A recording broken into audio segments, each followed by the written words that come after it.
Composite Flat, always accurate, 3D to 2D flattening. Today's workshop is on documents and layouts using the Composite Flat toolset. The topics covered include adding layouts, positioning objects, pre-flattening best practices, construction planes, page titles, and leaders and dots. So in our last session, we covered topics on how to split up our model. So we started with a 3D fender, and we split this up into multiple pieces here, or plies. We also offset this into 3 different layers here. So each layer is slightly larger than the previous one. The reason being is when we do this as some kind of a composite part, whether it's carbon fiber or fiberglass, we're going to do different layers. And we want to make sure that none of the layers intersect at common locations. So we started with the fender, we offset it, we split it up using our split lines. We created our grid of split lines, we split it up. And then for flattening, what I did is I added physical separation between all the parts. And the reason I do that is going to become a little more clear when we start creating our documentation today. But it's always best that you separate your different layers so there's physical separation. That way, when we create our documentation, when we actually place this model on a page, we can focus in on only a single layer here, and we're going to end up with a much better documentation as a result of it. So we split it up, and then we flattened it. We ended up with our flat models here. Using Composite Flat, we reduced all the strain and sag, and ended up with 2D flat patterns with grain lines. So in a short amount of time, we were able to take the original 3D fender, we offset it, split it up, flatten it, and produce our 2D flat patterns. So today, we're going to focus on the documentation side of it. I'm going to show you how to set this document up so you can basically print a PDF and have that act as your ply book. So we're going to start off. We're going to go to our top-down view.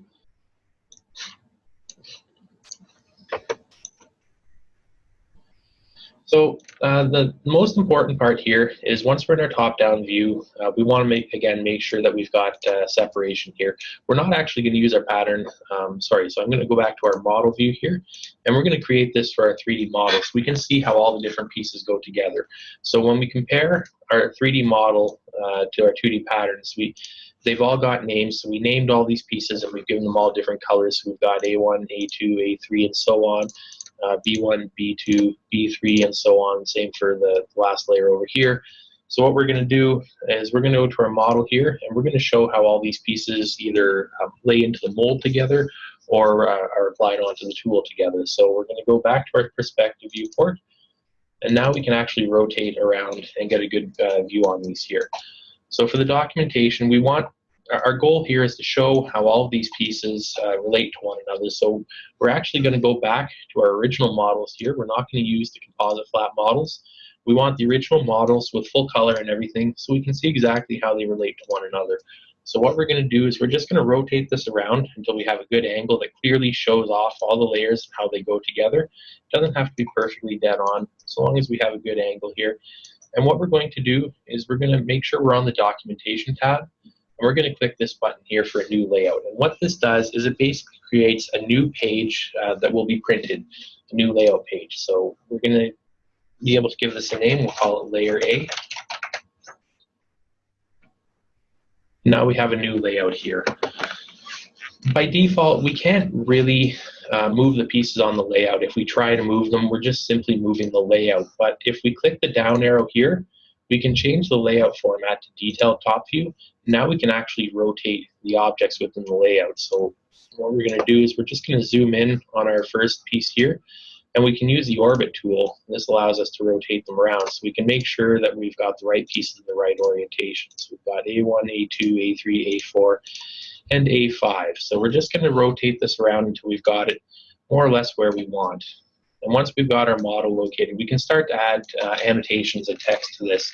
So you might want to give this a page title, so we can just use the text tool here to create some text. It's very important. Before we do this, we're going to create a new construction plane, so our text is going to be placed perpendicular to our view. So we're just going to go ahead and click this button here, and we're going to create a new construction plane right there.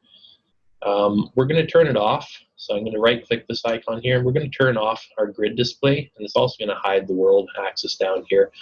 And now we can go ahead and create some text. So I'll just insert some text here, and we can set the height. So I'm going to set this to 12 millimeters, and we'll just call this layer A. Now we can use the annotation tools. We can place some leaders on here, and these are very handy for identifying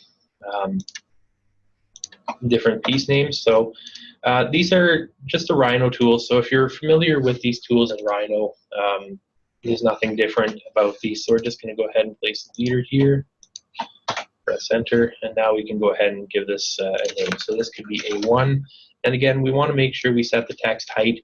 And I'll show you another way that we can adjust this so we don't always have to make these adjustments with every single leader. So this one I'll set to 8 millimeters, and now we've got a piece label down there. If we zoom in, we actually do have an arrowhead on here. It can be hard to see. So what we're going to do is we can actually adjust additional properties down here. So there are a lot of different properties that can be adjusted. We'll set this to 4. A little bit easier to see. So instead of making these changes every single time we want to add text or a leader, what we can do is we can actually make these changes to the Rhino options. So if we click the options button here, we'll open up the Rhino options. And now if we look at the very top under document properties, we can adjust the annotations and styles. So we're using the defaults right now. So we might want to change the default text size. Instead of 1 millimeter, we can change this so it's always going to be 8 millimeters. So all of our text is always going to be 8 millimeters when we add a leader. We can also change our default arrow sizes and dimensions. So instead of the arrow size being 1, we might want this to be 8, so it's very, very visible. And there's a lot of different properties in here that we can change and make adjustments to. So we can change the curve type for the leaders. Instead of polylines, they can be curves. We can change the landing spacing, all kinds of adjustments that can be made here. So once we have all our parameters set the way we want, the next time we go to create a leader, we're not going to have to make those changes. So we'll just place another leader right here.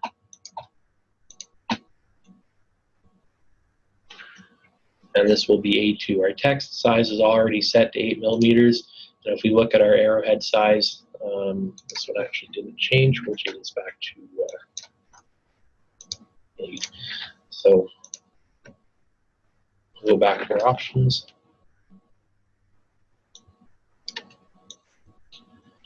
Arrow size, just that one.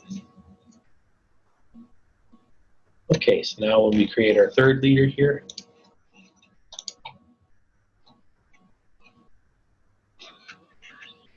free, and so on, we just add the remainder of our leaders here.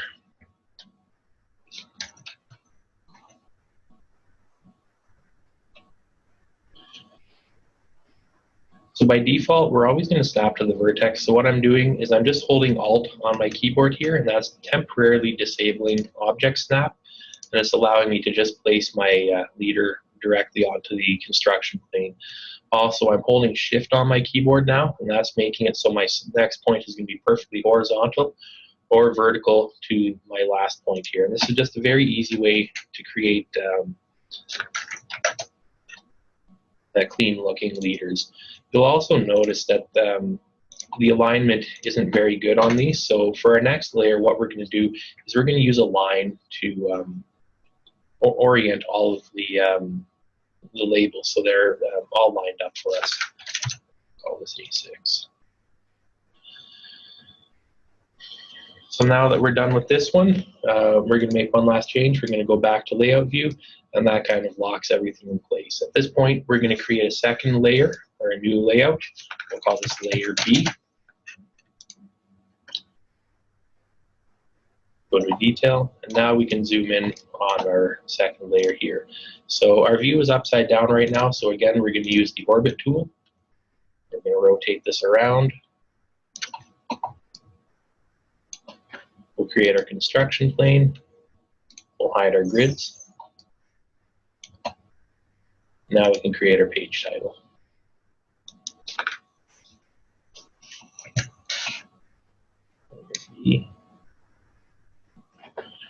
So for this one, what we're going to do is we're going to do something a little different. We're going to create a vertical line right here. We're going to create another vertical line right over here. And we're going to use these two lines as we create our leaders, just so we can snap our leaders to these lines, just so they all line up a little easier. We're also going to turn off vertex snap here, so we're not snapping to the mesh itself. And now when we create our leaders, I can just snap to this line over here.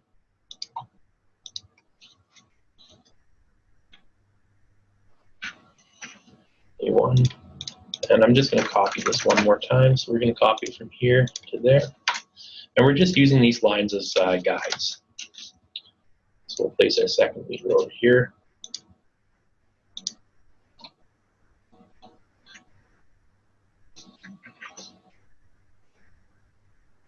I'm just using the right mouse button on my mouse to repeat the last command.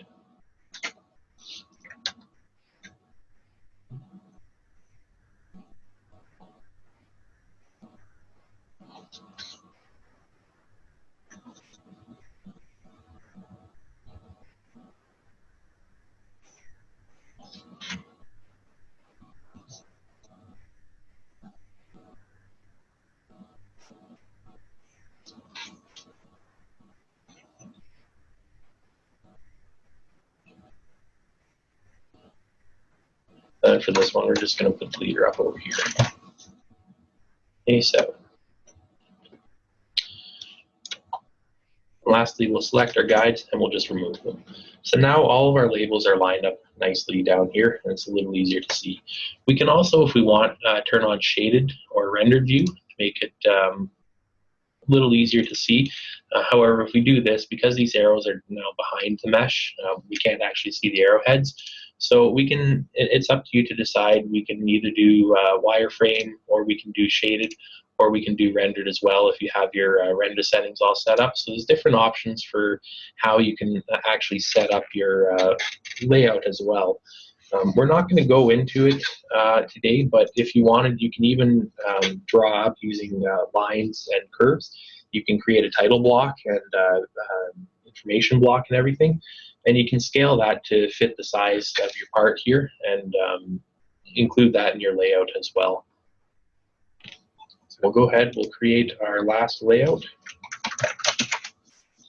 Down here at the bottom, if you need to go back and make any change, right down here at the bottom, we've got all our different layers that we've created. So we've got layer A, layer B, and I just noticed the text size is different here, so we're going to change the text size here.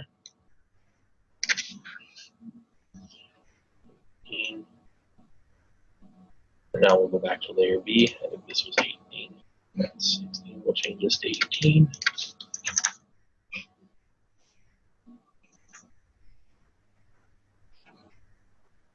Now we can go back to layer 3. We'll rename that to layer C, and now we can go ahead and set up our layout.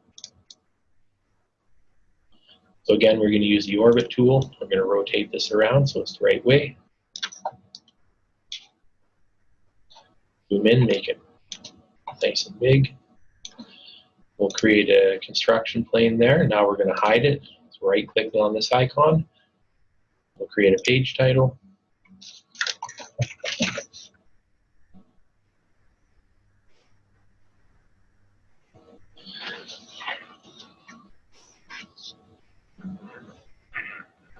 I'm not going to bother with the vertical guides on this one because the pieces are all side by side, but I will go ahead and create my guides over here.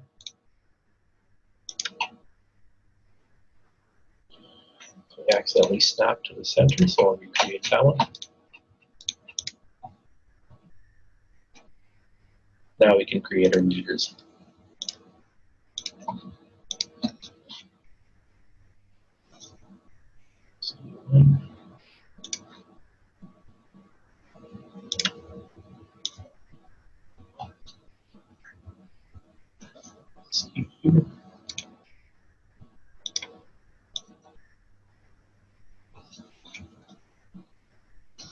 And C3.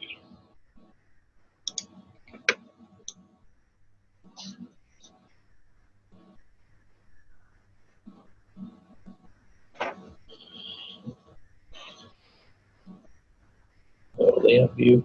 So now that we have our 3 different layouts here, just look over them once, make sure they're all good. We can go ahead and we can create a PDF from these. So what we're going to do is we're just going to go to File, Print.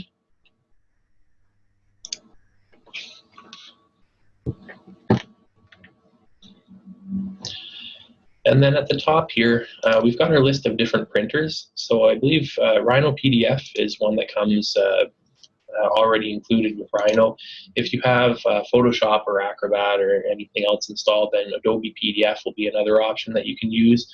PDF 995 is also another common option that's here. Or if you have any other kind of printer driver that creates an image, you can use that as well. For this, we're going to use Rhino PDF. But the important thing here is we want to make sure that we go to Views and Output Scale, and we want to change this option to All Layouts. And what this does is it now, instead of printing the view, we're printing the actual layout. So when we look over here in the print preview, we can see we've got layer A, layer B, and layer C are all part of our layout now. And then at this point, you can make any other adjustments that you need to make to your printer settings. And we can just click the print button. And instead of printing to your printer, it's just going to create a PDF, which you can then save and distribute across your network or send to the printer itself. So this is a very quick and easy way to create a ply book that shows how your different parts go together. There are many other tools that can be used as well. That we haven't really looked at today beyond the text and leaders. We can also add annotation dots, so if you want to indicate the location of a snap or something, you might want to use a dot for that. And this is just another easy way to add text, so we'll call this one dot. And they just look like that. So it's a very easy way to add piece labels, for instance, to your document. We also have, and these are all Rhino tools, so you can use any of the Rhino tools available. We've just added them to the toolbar here. But there's a linear dimensioning tool, so if you want to add dimensions to that, we can, I'll turn our vertex snap on. It's very easy to just add a dimension here. So say the dimension between these 2 pieces is about 45 millimeters. And there's a different dimensioning tool, so linear dimension, horizontal dimension, vertical dimension, aligned dimension, rotated, all kinds of tools there. And also, when we look at our layers, what we can do too is we can add detail view. So if you want to add a small detail, you can just create a new, kind of like a sub layer here. So you can just, for this one here, we can add a detail view, and then we can, if you've got a very small detail that needs to be preserved, you can zoom in on that very small detail. So this probably isn't the best part for demonstrating this, but if you've got an area that's very complicated, it's got a lot of hardware or a lot of very small details that need to be preserved, you can add a detail view and zoom in and highlight those details as well using that. And then we've got the default layer properties here as well. So there's quite a few things that you can do depending on the level of documentation required.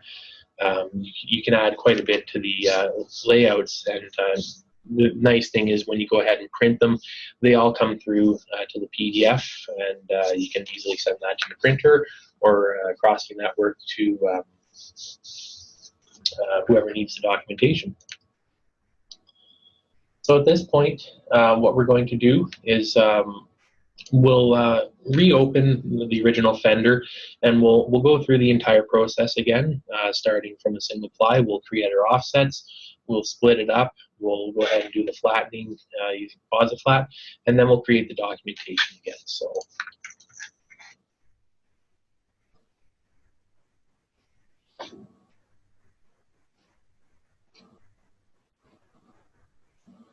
open up our original fender.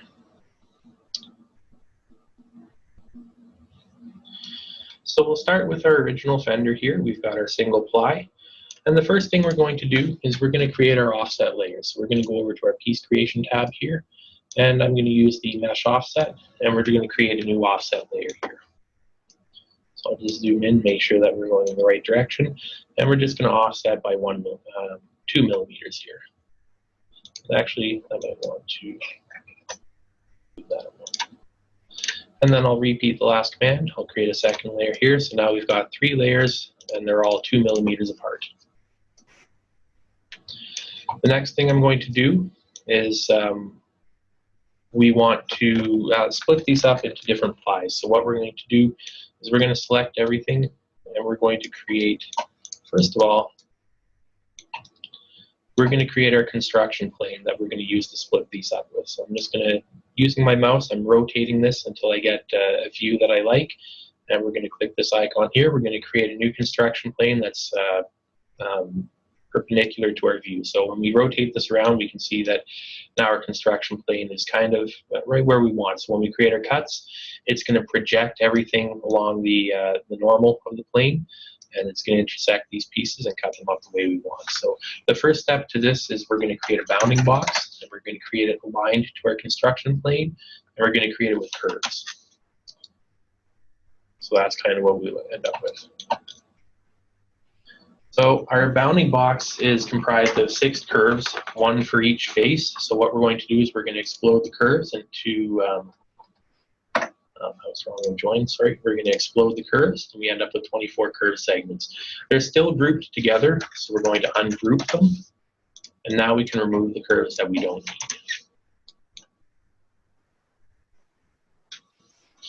We still have duplicate curves down here, so instead of selecting them one at a time, we're going to use the cell dupe command, and that's going to select the duplicate curves for us, and then we can just delete them. I'm actually going to place these on a new split layer just so it's easier to see. I'll change the color to red. We use the cell curve selection command to select the curves. We'll place those on the cut layer.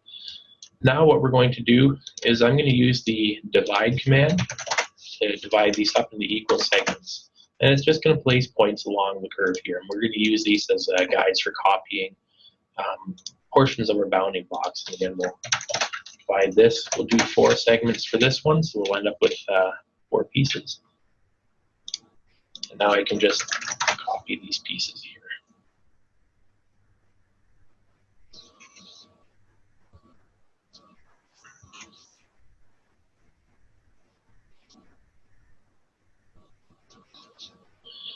For the last one, I'm going to create a new curve. I'm going to start right down here at the corner and just holding Shift.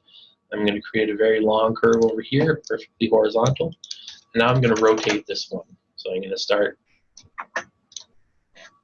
rotate view, rotate. So we're going to select this point as our center of rotation. This is our first reference, and we're going to rotate it 45 degrees. Now I'm just going to copy it from this point, copy it to here, here, and here. So what I'm going to do now is I'm going to turn off our meshes, and what I'm doing is I'm just checking to see where all these lines intersect. I want to make sure that none of them are intersecting all at the same point. So I can adjust these if I want, just to make sure that we've have good spacing. We don't want any kind of holes in the part. So I'm just going to adjust these down like that, and now we'll bring our mesh back.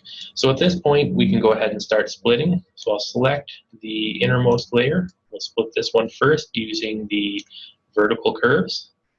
So we're going to use the mesh split command. So keep in mind, even though we're in perspective view, these curves are always going to be projected along the normal of the plane. So it's very safe for us to do this in perspective view. And when we do it this way, it's projected them up, and we've split that bottom mesh into 3 different parts. So we're going to use the cell last command to select our 3 split parts. Now we're just going to hide them from view. This allows us to see and work with the middle layer. So we're going to use, again, the mesh split command. This time we're going to split with the curves at a 45. Then cell last, and we'll hide those again. Lastly, we'll split this one using the horizontal curves.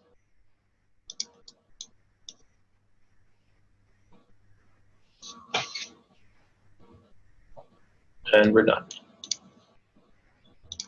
So we'll hide our splitting curves. We're going to use the show command. That's going to bring back all of our hidden objects.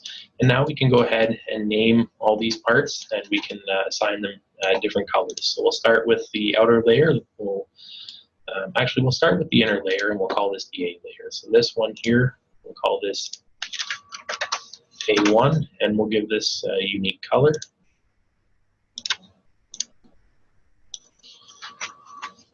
A2.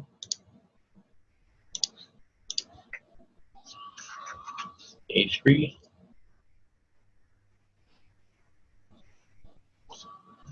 And we'll hide those.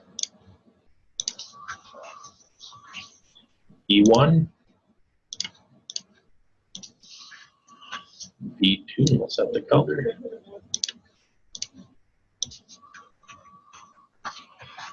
B3,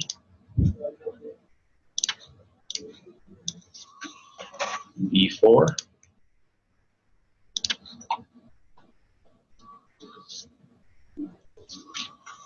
and B5.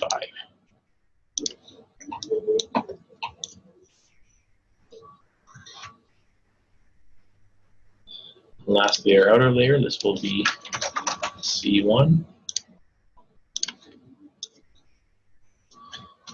C2,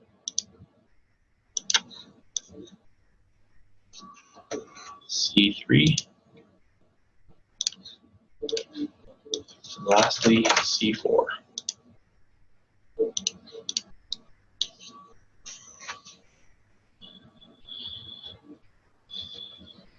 So again, because of the way the documentation works, we're going to physically separate all of our parts here. So we're going to have C on the far right. We'll move our A layer to the far left.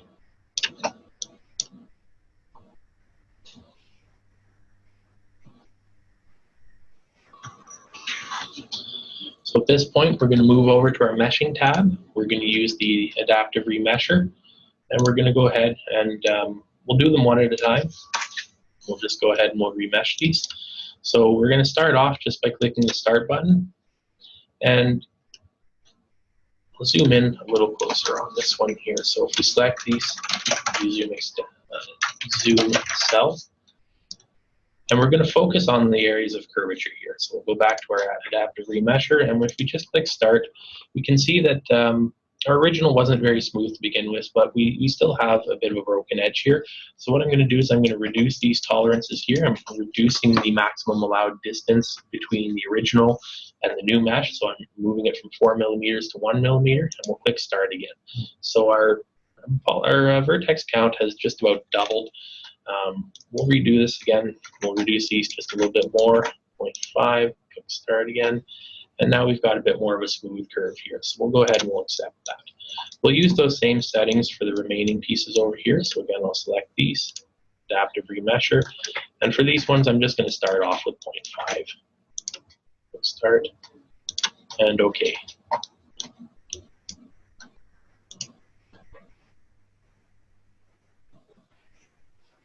We could select all of these meshes at the same time and remesh them all at the same time. But for getting the best settings, it's best to work with a single layer, and it's going to allow you to find the best settings a little quicker. So now that all of our pieces have been named and remeshed, we can go ahead and flatten them using Composite Flat. So we're going to switch over to our patterning tab, and we'll click the very first icon here to create our initial flat patterns. We're just going to rectangle select everything and press enter, and very quickly we have our flat patterns. At this point, I'm going to leave our perspective viewport. We're going to go back to our top-down viewport, and I'm going to turn off our model layer. I'm going to make our pattern the default layer, and we'll hide our original mesh. So now we're just looking at our 3D parts. So A1 here. So we're not going to arrange these just yet. What I'm going to do is I'm going to switch to shaded view. And we're going to alleviate a lot of the strain and sag. I'm just going to use the Smart Fracture tool, and I'm just going to click on the spot here. And very quickly, we're going to alleviate most of the strain and sag. In the case of this piece here, we've got flipped triangles on this edge. We can tell because we've got this cross, or the hatch highlight here. And if we actually turn off our strain highlight and go into makes it very easy to see when we turn off the strain. And if we go into wireframe, zoom in here, we can see that we've got a bit of distortion here. So we'll go back to shaded, turn our strain highlight back on, and we'll finish smart fracturing all these pieces here. Smart fracture is a very, very fast and easy way to remove flip triangles and to minimize the strain and sag. We can use any of the pre-flatteners, and your choice of pre-flattener is going to depend a lot on the shape and the amount of curvature in the part. Smart fracture and fracture work very, very well on developable surfaces. If we have symmetrical parts, our LSCM pre-flattener works very, very well and tends to preserve the symmetry of the piece. If we have parts with a lot of double curvature, then our pelt tool works extremely well at producing a flat pattern without any kind of folds or wrinkles or flip triangles for double curvature, and also our relaxed curvature algorithm, and even CCM, they all work very, very well on parts with parts that have a lot of double curvature. So the pre-flattener that you choose, there is no right pre-flattener. They all work. They all work to produce a part that has no flip triangles or folds and wrinkles. But it's the starting shape that the different pre-flatteners tend to work better, give different starting shapes depending on the shape of the geometry. So for these ones here, relaxed curvature and CCM, they don't give the best pattern. Pelt gave an okay pattern, but for these ones, smart fracture is definitely giving the best results. We can tell that just based off of the color, which is the primary mechanism we use for judging the quality and accuracy of the pattern. So whereas Pelt and CCM were giving patterns that had a lot of cyan, a bit of green in them, smart fracture is producing patterns that have pretty much all white, a little bit of cyan, and a bit of black. So with the composite flat default legend, white indicates no strain or sag in the pattern. And then we move up in colors to cyan, which is about 5% strain, green is 10%, yellow is 15%, red is 20% or more. So just by observing the colors, we can get a very good feel for how well these patterns are going to fit. If the patterns are all red, they're probably not going to fit very well. But if they're all white and even a little bit of black here, a bit of sag, that's an indication that they're probably going to fit quite well. And keep in mind that just because we have the black here, we haven't gone through the second stage flattening yet, the optimizer. So the optimizer is going to eliminate all the strain and sag. So before we do the optimizer, we're going to arrange our pieces. So we're going to use the find tool, and we're going to keep our offset at 100 millimeters for now, and we're just going to find the neighboring pieces here just by clicking on the edges. So this is B1 down here, and this is C1 over here. So again, we'll use the find tool, and we're just going to click on an edge, and it's going to automatically find the neighboring piece for us.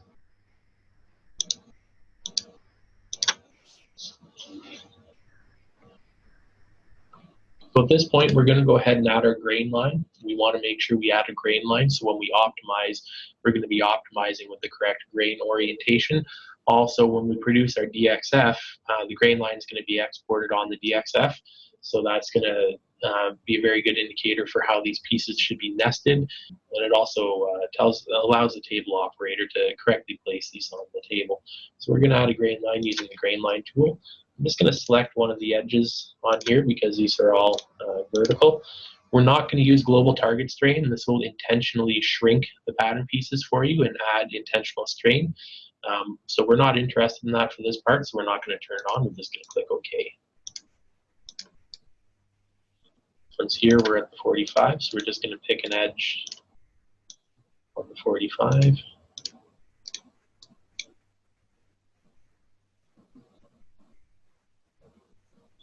And then lastly over here, we'll pick an edge right in the middle.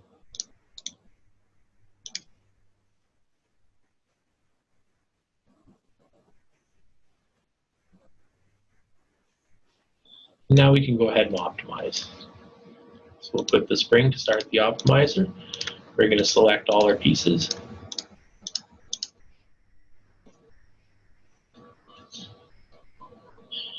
And right now we've got a cotton selected. That's because the default material. So I'm going to go to my list here. I'm going to choose a carbon fiber. And we're going to go ahead and optimize with the carbon fiber.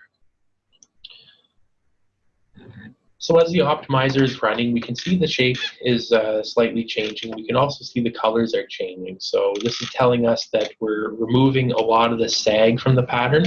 We're shrinking the piece a little bit, so we're removing all that sag. And for this piece here, because we've got a bit of a light cyan, this is telling us that we've got about 2% strain on it. If we're looking for more of a numerical way to evaluate the accuracy of the pattern, we can use the average energy density. This is telling us the average amount of energy or strain across the surface of the pattern. So the average strain on this is 0.1 Newton meters. And we can also use the difference in perimeter length between the 3D model and the 2D pattern to judge the accuracy of the part as well.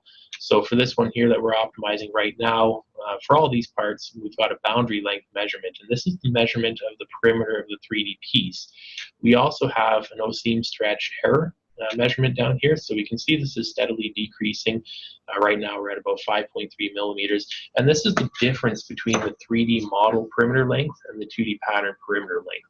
So based off of this part, we've got a bit of strain here. We know that we've shrunk this piece a little bit, so that's telling us that the perimeter of the pattern here is about 5 millimeters shorter than the 3D perimeter of the 3D model piece.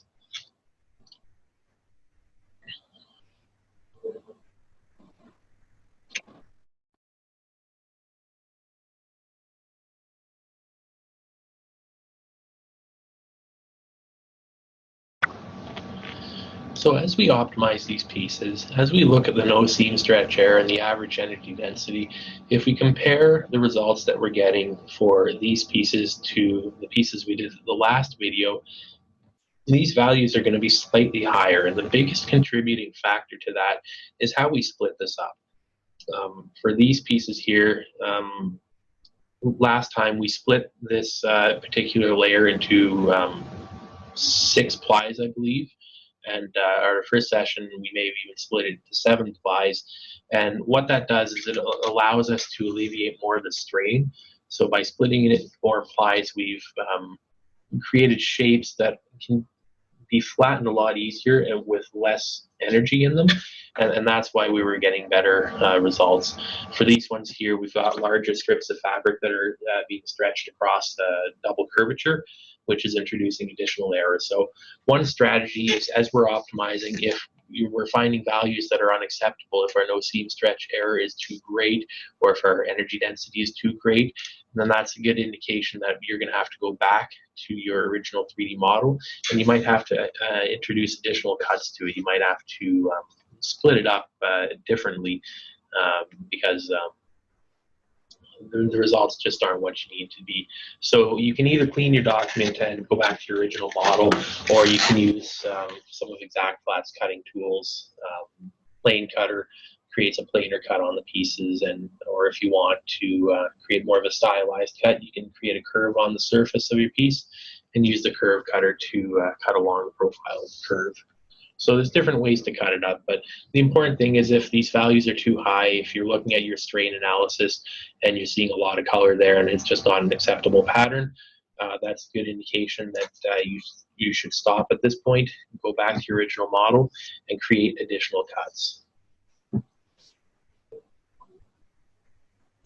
So we're almost done optimizing here. Again, because we created bigger pieces here, and we've got more material spread over a larger area of curvature, the optimizer is taking longer to run. So if we had split this into more pieces, additional plies, the optimizer would have run a lot quicker because it would have been able to optimize the pieces a lot easier because it's not having to stretch the material as much. So optimization is done at this point, and we've got our parts all laid out here. So at this point, we can go ahead and create a DXF.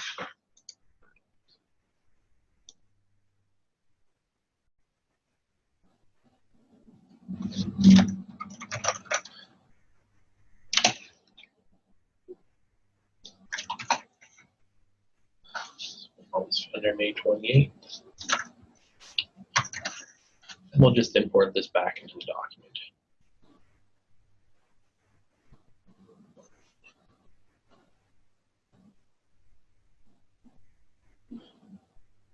So for this one here, I had seam allowance turned on. So with exact flat, we can, with composite flat, we can, when we create a DXF, we can either add an optional global seam allowance. So if you want additional material, we can configure a seam allowance in the options here. So we'll expand the tab. We'll go to DXF export, and we can turn on or off a seam allowance. So the first 2 sessions we had this set to 0. For most of these types of parts, we don't want any kind of seam allowance. So we'll set this to 0, and we'll go ahead and click OK, and we'll re-import the parts. So we're going to use cell last to select our meshes. We'll invert our selection. Now we've got our DXF selected, and we're just going to delete those. So now we can go ahead and re-export our DXF. May 28th. And we'll re-import this here. So after setting seam allowance to 0, now we have our parts here without any kind of seam allowance.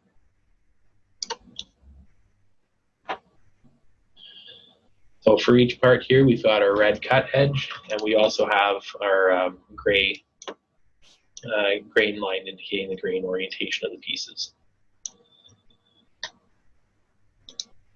Turn all those off. At this point, what we're going to do is we're going to go back to our 3D model.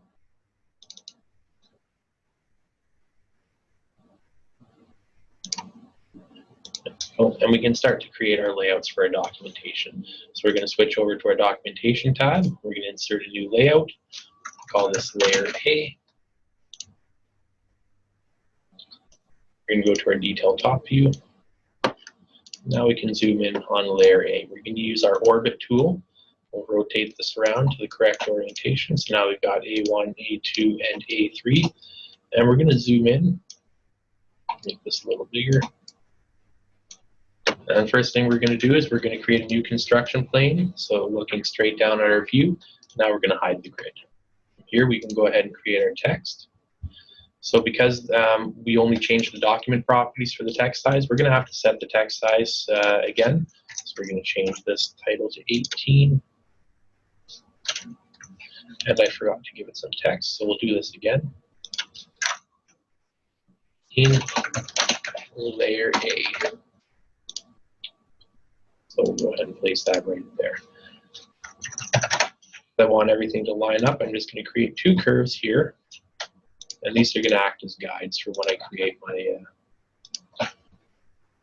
meters. So I'll do the first one right here.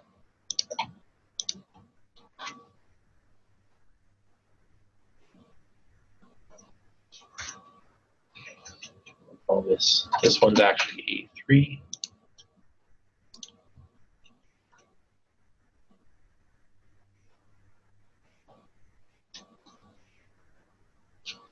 A2.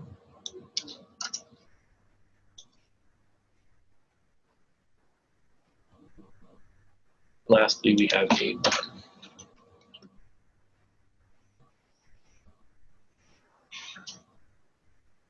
So we are running out of time here. So the process to create the remaining 3 layouts is exactly the same. We're going to finish off. We'll switch this back to layout view. So we just repeat this process for the other 2 remaining layers. We create a new layout, layer B, and then we just position the layout on the remaining layers. We use the orbit tool to rotate around to have the correct orientation. We then create a new construction plane, hide the grid, and we can start adding our text and annotations.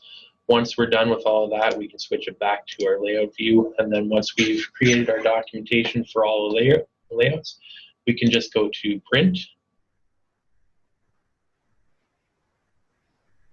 And then the important thing in this window, we want to make sure, if you want to send it straight to a printer, you can, or you can select PDF. So once you've done that, we want to make sure we expand our view and output scale. Normally it's just going to print a view. but we want to make sure we select the all layouts option right here. It's very important we do that. That way we're going to be printing the actual layouts instead of what we're looking at in a Rhino viewport. Once that's done, you can either print to a PDF or you can print to a printer, and that's a very easy way to create your documentation. Whether it's assembly instructions, we can do this on the 2D pattern view as well if you want to indicate any kind of assembly work that needs to be done, or work that needs to be done to the pieces before laying it in the mold.